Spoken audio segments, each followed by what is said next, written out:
তেইশটা দিন অনশন মঞ্চে অবস্থান বিক্ষোভ কর্মসূচির পর ২৪ দিনে পোর্টালে সাঁওতালি ভাষায় স্নাতক স্তরে পঠন পাঠনের জন্য আবেদন জানানোর বিজ্ঞপ্তি বের হওয়ার পরে এবার খুশির হাওয়া মাতৃভাষায় শিক্ষাদানের অধিকার আদায়ের মঞ্চ ফাইট ফর মাদার টাং মঞ্চে।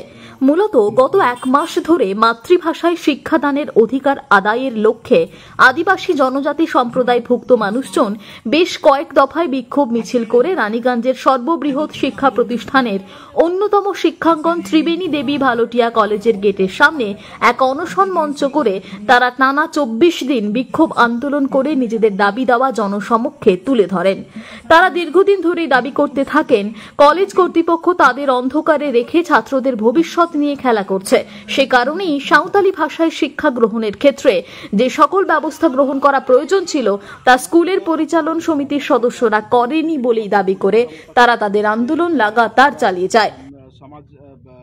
সমাজের মধ্যে বিভিন্ন স্তরে যারা আছেন এবং মিডিয়ারা আপনারা আছেন, আপনারা সহযোগিতা করেছেন, সঙ্গে আমাদের বহু বন্ধু বান্ধবরা আছে, কলেজের প্রফেসররা আছেন, স্টুডেন্টরা আছেন, তারাও এগিয়ে এসেছিলেন যে এটা সাঁওতালি ভাষায় এটা পড়ানো হোক এবং অনেকেও আছে এখানে যে সাঁওতালি ভাষা জানে। কিন্তু এই বিষয়ে আন্দোলনের দ্বিতীয় দিনেই রানীগঞ্জের বিধায়ক তাদের সাথে বৈঠক করে সেলফ ফাইন্যান্সের মাধ্যমে শিক্ষা গ্রহণের উদ্যোগ নেওয়া হবে বলেই জানালে তারা সেই প্রস্তাবে বেঁকে বসেন।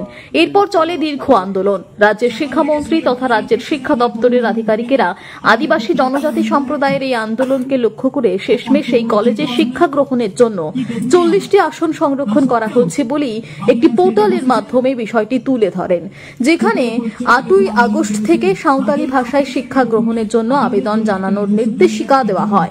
তবে এই বিষয়ে কলেজ কর্তৃপক্ষ ও কলেজের ম্যানেজিং কমিটির কোন সদস্য ওই আন্দোলনকারীদের কাছে পৌঁছে এই ধরনের সিদ্ধান্ত গ্রহণ যে হয়েছে সেই সম্পর্কে তাদের কোনো কথা না জানালেও তারা পোর্টালে এই ধরনের ব্যবস্থা গ্রহণের বিষয় লক্ষ্য করে আনন্দে উচ্ছ্বসিত হয়ে পড়েন।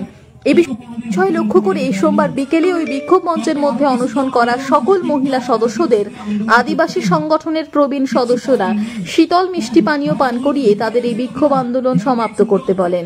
আর এই পদক্ষেপ গ্রহণের বিষয় লক্ষ্য করে আনন্দে উচ্ছ্বাসে ফেটে পড়ে সকল বিক্ষোভকারী। তারা এই সিদ্ধান্তকে তাদের সাফল্য বলে দাবি করেছেন। এই ২০১৭ সাল থেকে এই আন্দোলন এবং সমস্ত সংগঠন, বিভিন্ন গণসংগঠনের সহযোগিতায়। রানীগঞ্জ থেকে নিজস্ব প্রতিনিধির report, TV news 10।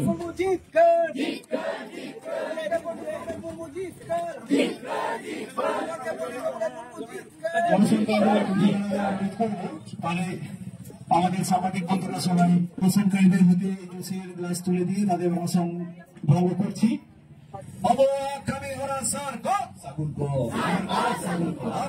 kami horasar ko sagun sera kon sera jumid adivasi jumid jit ka adivasi jumid jit ka